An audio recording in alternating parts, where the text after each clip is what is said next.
This fight's been a little bit, I don't want to say it's been quiet, but these guys are two very respectful men, right? Very, very, very respectful fighters. So you're not getting the crazy obsessed fans that are hashing it out on social media, that are saying, no, my guy's never going to lose and he's the most perfect man in the world.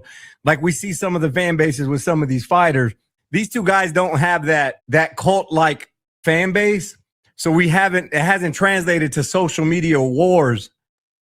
The boxing heads, the purists, the guys who just love the sport and don't have favorites and don't play all the silly shenanigans understand that Saturday, guys, we have a shot at fight of the year type deal, in my opinion.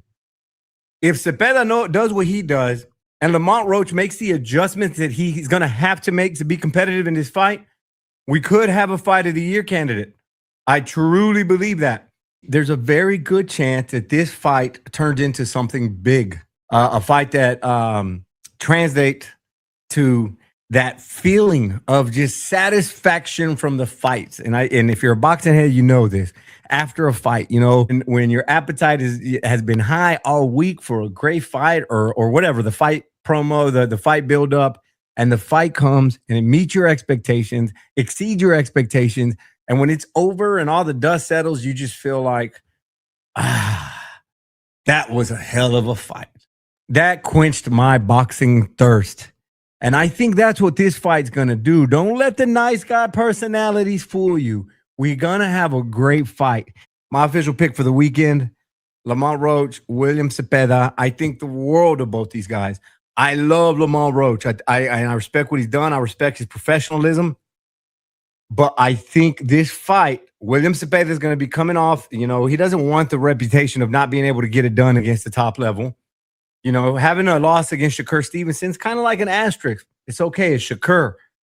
But the time off, I don't think it's going to hurt him too much because there's not a lot of rocket science into Zepeda's style, right? It's just go. I think Zepeda's going to have to do less adjusting, less adapting. He's going to fight his fight. Lamont Roach is the guy who's going to have to adjust, adapt, get uncomfortable. And for that reason, I think it's going to take him a while to adjust. And if he adjusts, which I think he's fully capable of, I think it might be too late. I think Zepeda might have too many rounds in the bank. And I think that at that point, it's just going to be too little too late.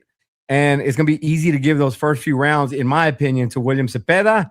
I think Lamont Roach adjusts, but I just think it's too little too late. I think he'll know it'll be too little too late. And I think those late rounds with somebody that has the offensive output that Zepeda has, I think with Lamont Roach knowing he's behind on the cards in the championship rounds, I think that could set something up big for Zepeda to where he could win those last few rounds convincingly because of the opportunities that will be there from Lamont Roach, who I predict will be behind on the scorecards late in the fight. So my prediction, William Zepeda with a relatively easy fight to score. Not an easy fight, an easy fight to score on the cards.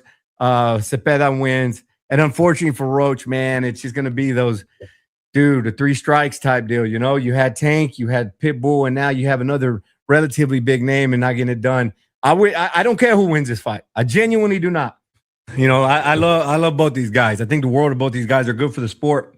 I just think Zepeda's going to just be too much to adapt to, man.